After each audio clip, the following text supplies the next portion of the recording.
Hello everyone, my name is Bakiyev. I will be presenting my work on method for determining the similarity of text documents for the Kazakh language, taking into account synonyms, extension to TF-IDF. Introduction.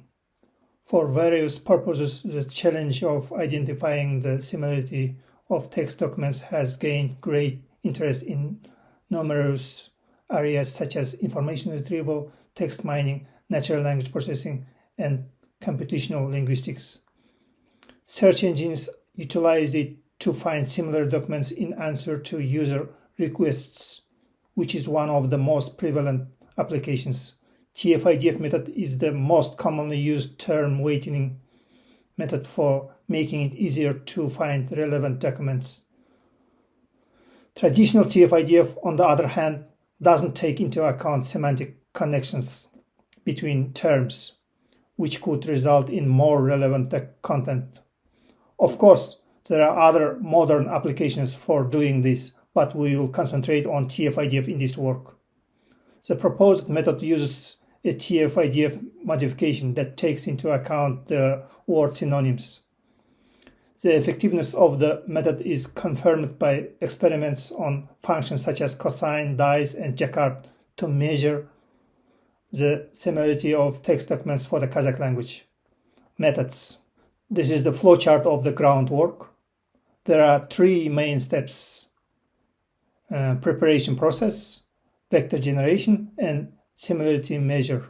Preparation process. Tokenization takes place at the word level. Punctuation, alphabetic characters or numbers, and white spaces are removed in this process. Stop word removing is the process of removing common words like articles, prepositions like a, an in English, the, in, on, under, of, out, with. A list of 430 Kazakh stop words for our work was built. Stemming is the process of reducing a word to its root word. It's needed to have a dictionary of stemmed words. For this case, a stemming algorithm for Kazakh language is adopted, and as a result, about 10,000 Kazakh words have been stemmed for our work. Vector generation. As I told earlier, we use TF-IDF function for vector generation, and this is the standard formula of TF-IDF. Next, similarity measure. To calculate the similarity for our work, the most used measures such as cosine, dice, and Jacquard are used. And these are the standard formulas for cosine, dice, and Jacquard measures.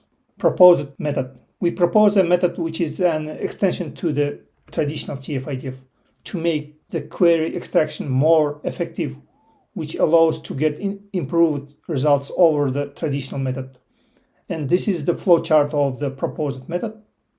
Here, the algorithm deals with the finding synonym of a word from a set of synonyms stored in a two-dimensional array.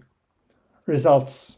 There had been taken the textual documents of 10 similar news about blocking of Telegram Messenger, A1, A2, etc., and 10 similar news about oil prices in the world. So all of them were taken from the internet, and all of them are in Kazakh. The results of the similarities A1 with A2, A10 for similar documents are given here in this figure in the graphical form, where the overall results of the modified approach are higher than its counterpart. Here, the prefix M stands for word modified. MCOS means modified. TF-IDF and cosine measure work together. And just cosine means traditional TF-IDF with cosine measure. The same for B1 with B2, B10 documents. This figure shows the result of similarities A1 with B1, B10 for dissimilar documents in graphical representation. It is expected to yield a zero result for dissimilar text because they are completely different documents. It is understandable that certain words may reappear.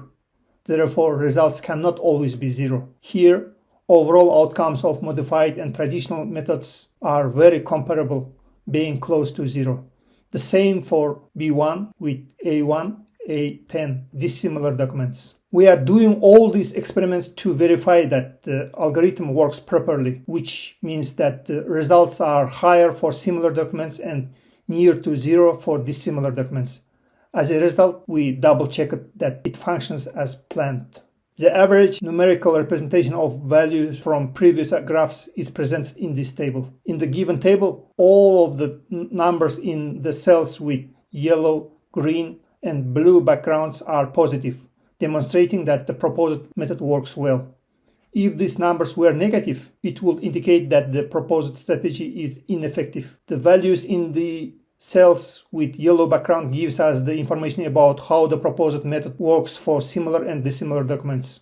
Positive values in the cells with yellow background indicates the proposed method for similar documents gives higher result than the dissimilar documents, which is a positive thing about the modified method. Conclusion. The work proposes a method for determining the similarity of Kazakh text documents that takes synonyms into account as an extension to TF-IDF. A comparison of the cosine, Jacquard, and Dye's similarity metrics revealed that the modified method outperforms the traditional method. The disadvantage was that the list of synonyms was minimal due to the lack of electronic version of the list in Kazakh. The approach functioned wonderfully even with our limited set of synonyms, and the result would be even better if we had a full list of synonym words. As a future work, we plan to develop an algorithm that will generate a list of synonyms, and then we'll compare this method with other methods to further analyze the proposed method. Thank you for your attention.